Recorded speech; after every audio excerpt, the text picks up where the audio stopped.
क्या फिर एक बार बन पाएगी हरियाणा में बीजेपी की सरकार या फिर बन पाएगी अब की बार इंडिया गठबंधन की सरकार। नमस्कार और आप देख रहे हैं पॉलिटिकल न्यू विचार। हरियाणा विधानसभा चुनाव ओपिनियन पोल में आप सभी का हार्दिक स्वागत है। जी हां साथियों, आज की इस वीडियो में हम लेकर पहुंचे हैं हरियाणा की सभी 90 विधानसभा सीटों का सबसे ताजा व सबसे सटीक ओपिनियन पोल। आज हम इस वीडियो के माध्यम से जानने की कोशिश करेंगे कि 5 अक्टूबर को होने जा रहे विधानसभा चुनाव में किसकी सरकार बनती हुई नजर आ रही है। क्या अब की बार बीजेपी 10 साल से सत्ता पर काबिज फिर एक बार सत्ता पर काबिज हो पाएगी या फिर कांग्रेस गठबंधन की सरकार 10 साल से हरियाणा के अंदर सत्ता से दूर वापसी कर पाएगी या फिर अन्य कोई पार्टी हरियाणा के अंदर अपनी सरकार बना सकती है। इन सभी प्रश्नों का खुलासा आज की इस वीडियो में हो जाएगा, तो वीडियो को पूरा जरूर देखें।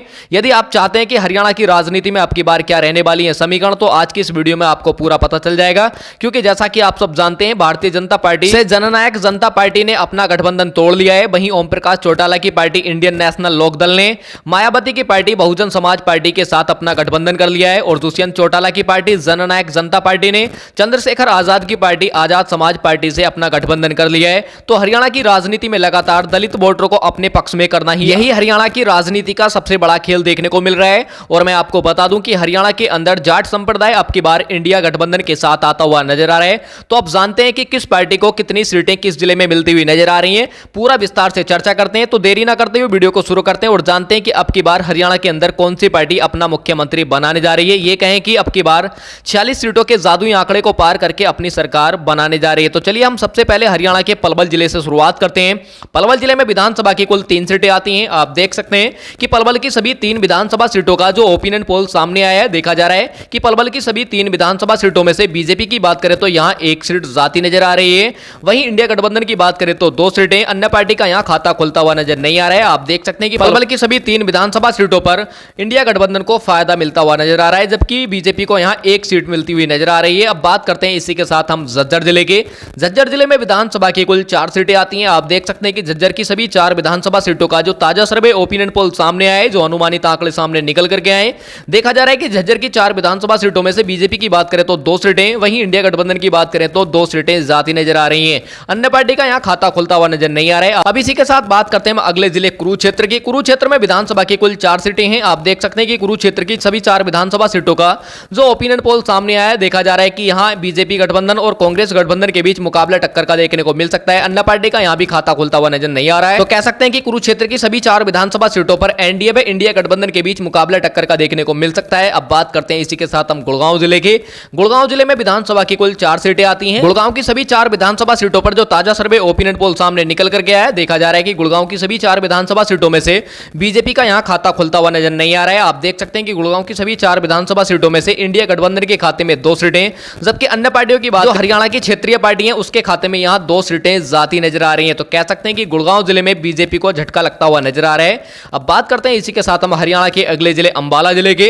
अंबाला जिले में विधानसभा की कुल 4 सीटें आती हैं। आप देख सकते हैं कि अंबाला की सभी 4 विधानसभा सीटों का जो ओपिनियन पोल सामने निकल करके आया है, जो अनुमानित आंकड़े सामने आए, देखा जा रहा है कि अंबाला की सभी 4 विधानसभा सीटों में से बीजेपी के खाते में यहां 1 सीट जाती नजर आ रही है। वहीं इंडिया गठबंधन की बात करें तो 2 सीटें, अन्य पार्टी की बात करें तो यहां 1 सीट जाती नजर आ रही है। तो कह सकते हैं कि अंबाला की सभी 4 विधानसभा सीटों पर इंडिया गठबंधन को यहां फायदा मिलता हुआ नजर आ रहा है। अब बात करते हैं इसी के साथ हरियाणा के अगले जिले यमुनानगर के। यमुनानगर में विधानसभा की कुल 4 सीटें हैं। आप देख सकते हैं कि यमुनानगर की सभी 4 विधानसभा सीटों का जो ओपिनियन पोल सामने निकल करके आया, देखा जा रहा है कि यहां यमुनानगर में मुकाबला एनडीए व इंडिया गठबंधन के बीच टक्कर का देखने को मिल सकता है। ये कहें कि 2-2 सीटों का यहां बंटवारा देखने को मिल सकता है। अन्य पार्टी का यहां भी खाता खुलता हुआ नजर नहीं आ रहा है। अब बात करते हैं इसी के साथ हम नूह या मेवात जिले के। मेवात जिले में विधानसभा की कुल 3 सीटें आती हैं। आप देख सकते हैं कि नूह जिले की 3 विधानसभा सीटों पर जो ताजा सर्वे ओपिनियन पोल सामने आया है, देखा जा रहा है कि एनडीए के खाते में यहां 1 सीट जाती नजर आ रही है। वहीं इंडिया गठबंधन की बात करें तो 2 सीटें, अन्य पार्टी का यहां खाता खुलता हुआ नजर नहीं आ रहा है। आप देख सकते हैं कि नूह जिले में भी इंडिया गठबंधन को फायदा मिलता हुआ नजर आ रहा है। अब बात करते हैं इसी के साथ हम करनाल जिले के। करनाल जिले में विधानसभा की कुल 5 सीटें हैं। आप देख सकते हैं कि करनाल की सभी 5 विधानसभा सीटों का जो ओपिनियन पोल सामने निकल करके आया है, देखा जा रहा है कि करनाल की सभी 5 विधानसभा सीटों में से नायब सिंह सैनी के नेतृत्व की बात करें अर्थात एनडीए की बात करें तो यहां 1 सीट जाती नजर आ रही है। वहीं भूपेंद्र सिंह हुड्डा के नेतृत्व की बात करें अर्थात इंडिया गठबंधन की बात करें तो यहां 4 सीटें जाती नजर आ रही है। अन्य पार्टी का यहां खाता खुलता हुआ नजर नहीं आ रहा है। आप देख सकते हैं कि अन्य पार्टी को यहां 0 सीटों पर ही संतोष करना पड़ेगा, जबकि यहां इंडिया गठबंधन के खाते में 4 सीटें यानी कि काफी ज्यादा सीटें जाती नजर आ रही हैं। तो काफी ज्यादा फायदा भी मिलता हुआ नजर आ रहा है। इस प्रकार हमने हरियाणा की सभी 90 विधानसभा सीटों में से 31 विधानसभा सीटों का ओपिनियन पोल देखा। आप देख सकते हैं कि यहाँ एनडीए के खाते में 10 सीटें, वहीं इंडिया गठबंधन की बात करें तो 18 सीटें, जबकि अन्य पार्टियों की बात करें तो यहाँ 3 सीटें जाती नजर आ रही हैं। पूरे ओपिनियन पोल में जरूर बने रहें और आपको पता चल जाएगा कि अब की बार कौन सी पार्टी अपनी सरकार बना रही है। और आप कमेंट करके राय देते जरूर चलें कि किस जिले में किस पार्टी को कितनी सीटें मिलती हुई नजर आ रही है, क्योंकि जनता की राय लोकतंत्र को मजबूत बनाने के लिए महत्वपूर्ण होती है, इसलिए साथ के साथ कमेंट करते हुए जरूर चलें। अगला जिला देखते हैं हम हरियाणा का हिसार जिले में विधानसभा की कुल 7 सीटें आती हैं। आप देख सकते हैं कि हिसार की सभी 7 विधानसभा सीटों का जो ओपिनियन पोल सामने निकल करके आया है, देखा जा रहा है कि हिसार की सभी 7 विधानसभा सीटों में से बीजेपी गठबंधन के खाते में यहां 2 सीटें जाती नजर आ रही हैं। वहीं कांग्रेस गठबंधन की बात करें तो 5 सीटें जाती नजर आ रही हैं। अन्य पार्टी का यहां खाता खुलता हुआ नजर नहीं आ रहा है, तो कह सकते हैं कि हिसार जिले में भी बीजेपी गठबंधन को यहां नुकसान का सामना करना पड़ सकता है, जबकि कांग्रेस गठबंधन को यहां फायदा मिलता हुआ नजर आ रहा है। अब बात करते हैं इसी के साथ हम अगले जिले फतेहाबाद जिले में विधानसभा की कुल 3 सीटें हैं। आप देख सकते हैं कि फतेहाबाद की सभी 3 विधानसभा सीटों का जो ओपिनियन पोल सामने निकल कर गया है, देखा जा रहा है कि फतेहाबाद की सभी 3 सीटें इंडिया गठबंधन के खाते में जाती नजर आ रही है। बीजेपी व अन्य पार्टियों का यहां खाता खुलता हुआ नजर नहीं आ रहा है, तो कह सकते हैं कि फतेहाबाद जिले में इंडिया गठबंधन को काफी ज्यादा फायदा मिलता हुआ नजर आ रहा है। अब बात करते हैं इसी के साथ हम भिवानी जिले की। भिवानी जिले में विधानसभा की कुल 4 सीटें आती हैं। आप देख सकते हैं कि भिवानी की सभी 4 विधानसभा सीटों का जो ओपिनियन पोल सामने निकल करके आया है, देखा जा रहा है कि भिवानी की सभी 4 विधानसभा सीटों में से बीजेपी गठबंधन की बात करें तो यहां 1 सीट जाती नजर आ रही है। वहीं इंडिया गठबंधन की बात करते हैं तो 3 सीटें, जबकि अन्य पार्टियों का यहां खाता खुलता हुआ नजर नहीं आ रहा है। तो आप देख सकते हैं कि शून्य सीटों पर ही संतोष करना पड़ेगा, जबकि इंडिया गठबंधन को यहां काफी ज्यादा फायदा मिलता हुआ नजर आ रहा है। इस प्रकार हमने हरियाणा की आधी विधानसभा सीटों का ओपिनियन पोल देखा, यानी कि 45 सीटों का ओपिनियन पोल देखा। आप देख सकते हैं कि एनडीए के खाते में 13 सीटें, वहीं इंडिया गठबंधन की बात करें तो 29 सीटें, जबकि अन्य पार्टी की बात करें तो यहां 3 सीटें जाती नजर आ रही है। चलिए इसी के साथ बात करते हैं हरियाणा के रेवाड़ी जिले की। रेवाड़ी जिले में विधानसभा की कुल 3 सीटें हैं। आप देख सकते हैं कि रेवाड़ी की सभी 3 सीटों पर मुकाबला यहां त्रिकोणीय देखने को मिल सकता है। ये कहें कि बीजेपी गठबंधन के खाते में भी 1 सीट, वहीं इंडिया गठबंधन की बात करें तो 1 सीट, जबकि अन्य पार्टी की बात करें तो यहां 1 सीट जाती नजर आ रही है। अब इसी के साथ बात करते हैं हरियाणा के अगले जिले महेंद्रगढ़ की। महेंद्रगढ़ में विधानसभा की कुल 4 सीटें आती हैं। आप देख सकते हैं कि महेंद्रगढ़ की सभी 4 विधानसभा सीटों का जो ओपिनियन पोल सामने निकल करके आया है, देखा जा रहा है कि यहां बीजेपी गठबंधन के खाते में 1 सीट जाती नजर आ रही है। वहीं कांग्रेस गठबंधन की बात करें तो 2 सीटें, जबकि अन्य पार्टी की बात करें तो यहां 1 सीट जाती नजर आ रही है। तो कह सकते हैं कि महेंद्रगढ़ जिले में भी इंडिया गठबंधन को यहां फायदा मिलता हुआ नजर आ रहा है। अब बात करते हैं इसी के साथ हम सोनीपत के। सोनीपत जिले में विधानसभा की कुल 6 सीटें आती हैं। आप देख सकते हैं कि सोनीपत की सभी 6 विधानसभा सीटों में से बीजेपी गठबंधन की बात करें तो यहां 3 सीटें जाती नजर आ रही हैं। वहीं इंडिया गठबंधन की बात करें तो 2 सीटें, जबकि अन्य पार्टी की बात करें तो यहां 1 सीट जाती नजर आ रही है। तो कह सकते हैं कि सोनीपत जिले में बीजेपी गठबंधन को यहां फायदा मिलता हुआ नजर आ रहा है। अब बात करते हैं इसी के साथ हम पानीपत के। पानीपत जिले में विधानसभा की कुल 4 सीटें हैं। आप देख सकते हैं कि पानीपत की सभी 4 विधानसभा सीटों पर एनडीए व इंडिया गठबंधन के बीच मुकाबला टक्कर का देखने को मिल सकता है। ये कहें कि नायब सिंह सैनी के नेतृत्व में बीजेपी की बात करें तो यहां 2 सीटें जाती नजर आ रही हैं।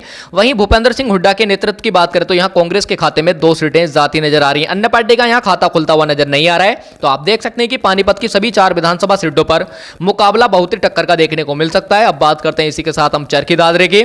चरखी दादरी जिले में विधानसभा की कुल 2 सीटें आती हैं। आप देख सकते हैं कि चरखी दादरी की सभी 2 विधानसभा सीटें इंडिया गठबंधन के खाते में जाती नजर आ रही हैं। बीजेपी व अन्य पार्टी का यहां खाता खुलता हुआ नजर नहीं आ रहा है, आप देख सकते हैं। अब इसी के साथ बात करते हैं हम रोहतक जिले की। रोहतक जिले में विधानसभा की कुल 4 सीटें आती हैं। आप देख सकते हैं कि रोहतक की सभी 4 विधानसभा सीटों पर जो आंकड़े निकल करके आए, देखा जा रहा है कि यहां बीजेपी गठबंधन के खाते में 1 सीट, वहीं कांग्रेस गठबंधन की बात करें तो 3 सीटें, जबकि अन्य पार्टी की बात करें तो यहां 0 सीटें जाती नजर आ रही हैं। तो कह सकते हैं कि रोहतक जिले में बीजेपी गठबंधन को नुकसान का सामना करना पड़ सकता है, जबकि कांग्रेस गठबंधन को यहां काफी ज्यादा फायदा मिलता हुआ नजर आ रहा है। अब इसी के साथ बात करते हैं हरियाणा के अगले जिले कैथल जिले की। कैथल जिले में विधानसभा की कुल 4 सीटें हैं। आप देख सकते हैं कि कैथल की सभी 4 विधानसभा सीटों पर बीजेपी का यहां खाता खुलता हुआ नजर नहीं आ रहा है, जबकि कांग्रेस गठबंधन की बात करें तो 3 सीटें, जबकि अन्य पार्टी की बात करें तो यहां 1 सीट जाती नजर आ रही है। अब बात करते हैं इसी के साथ हम फरीदाबाद के। फरीदाबाद जिले में विधानसभा की कुल 6 सीटें आती हैं। आप देख सकते हैं कि फरीदाबाद की सभी 6 विधानसभा सीटों का जो ताजा सर्वे ओपिनियन पोल सामने निकल करके आया है, देखा जा रहा है कि यहां बीजेपी गठबंधन के खाते में 2 सीटें, वहीं कांग्रेस गठबंधन की बात करें तो 3 सीटें जाती नजर आ रही है। अन्य पार्टी की बात करें तो यहां 1 सीट जाती नजर आ रही है। तो फरीदाबाद जिले में भी इंडिया गठबंधन को फायदा मिलता हुआ नजर आ रहा है। अब बात करते हैं इसी के साथ हम पंचकुला जिले के। पंचकुला जिले में विधानसभा की कुल 2 सीटें हैं। आप देख सकते हैं कि पंचकुला की सभी 2 विधानसभा सीटों पर जो ताजा सर्वे ओपिनियन पोल सामने निकल करके आया है, देखा जा रहा है कि पंचकुला की सभी 2 सीटों पर बीजेपी गठबंधन और इंडिया गठबंधन के बीच मुकाबला टक्कर का देखने को मिल सकता है। अन्य पार्टी का यहां खाता खुलता हुआ नजर नहीं आ रहा है। अब बात करते हैं इसी के साथ हम सिरसा जिले की। सिरसा जिले में विधानसभा की कुल 5 सीटें हैं। आप देख सकते हैं कि सिरसा की सभी 5 विधानसभा सीटों पर जो ताजा सर्वे ओपिनियन पोल सामने निकल करके आया, देखा जा रहा है कि सिरसा की सभी 5 विधानसभा सीटों में से कांग्रेस गठबंधन की बात करें तो 3 सीटें, वहीं बीजेपी गठबंधन की बात करें तो 1 सीट जाती नजर आ रही है।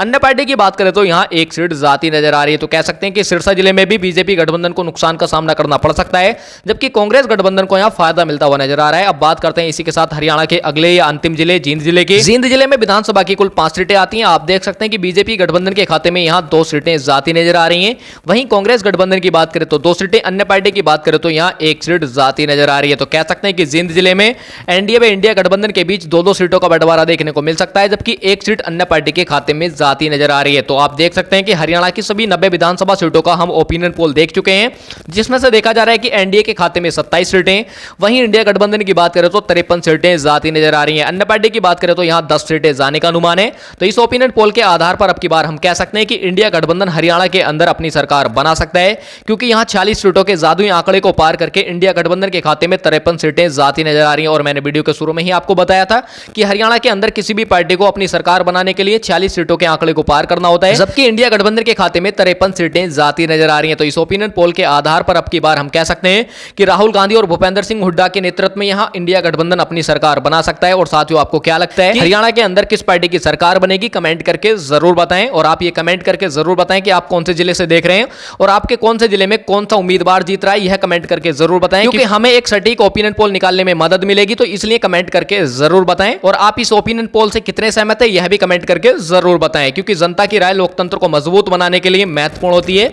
इसलिए अपनी कीमती राय जरूर दिया करें। और वीडियो अच्छी लगी हो तो वीडियो को लाइक कर चैनल को सब्सक्राइब जरूर कर लें, क्योंकि हम अलग अलग राज्यों के ओपिनियन पोल व एग्जिट पोल सबसे पहले और सबसे सटीक दिखाते हैं और निष्पक्ष दिखाते हैं। तो सबसे पहले और निष्पक्ष देखने के लिए चैनल को सब्सक्राइब जरूर कर लें। मिलते हैं नेक्स्ट वीडियो में, तब तक के लिए गुड बाय, टेक केयर।